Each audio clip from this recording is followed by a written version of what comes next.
বিভিন্ন সমস্যাৰ পৰা দৰমহা নোপোৱাৰ কাৰণে মোৰ নিজৰ পৰিবাৰ প্ৰেচাৰ ষ্ট্ৰক হৈ মৃত্যুৰ মুখত পৰিবলগীয়া হ'ল।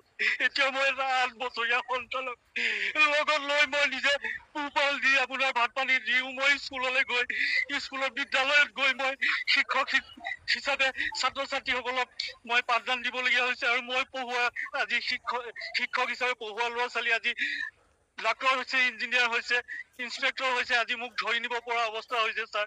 গতিকে আপুনি এই সমাজস্থলীৰ পৰা আপোনালোকে অনুৰোধ জনাইছো যাতে আমাৰ এই দুৰ্ভগীয়া শিক্ষকসকলক আপুনি অনতি পলমে এই ভাত মুখি দি বিহুৰ আগতে তথা পঞ্চায়ত নিৰ্বাচনৰ আগতে যাতে আমাৰ দৰমহা মুকলি কৰি দিয়ে, ইয়াকে আমি অনুৰোধ জনালো ছাৰ। ইয়াৰ পৰাই আমি অন্নখন থলীৰ পৰা 36 ঘণ্টীয়া অন্নখন থলীৰ পৰা আমি কাতৰে অনুৰোধ জনাইছো ছাৰ। কিন্তু জনাব মই আৰু বিশেষ ক'বলগীয়া একো নাই।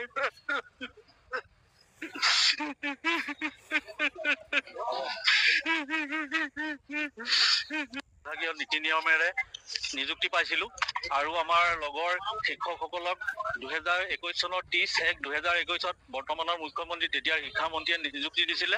আৰু আমি বিভাগীয় বিষয়াৰ ভুলৰ কাৰণে আমি বাদ পৰি গলো। বাদ পৰি যোৱাৰ কাৰণে আমি আজি তেখেতক এটা অনুৰোধ জনাব বিচাৰিছো। তেওঁ বহুত কৰিব পাৰে। আমি এই অন্নখন থলীৰ পৰা তেখেতক আমি জনাব বিচাৰিছো তেখেতে আমাৰ যাতে চাকৰিখিনি নিয়মীয়া কৰি দিয়ে।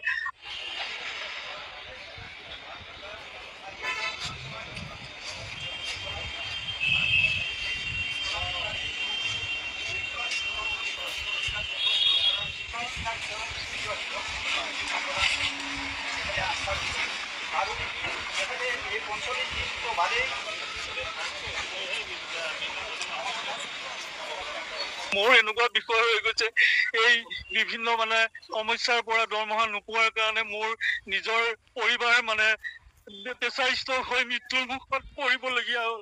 এতিয়া মই এটা 8 বছৰ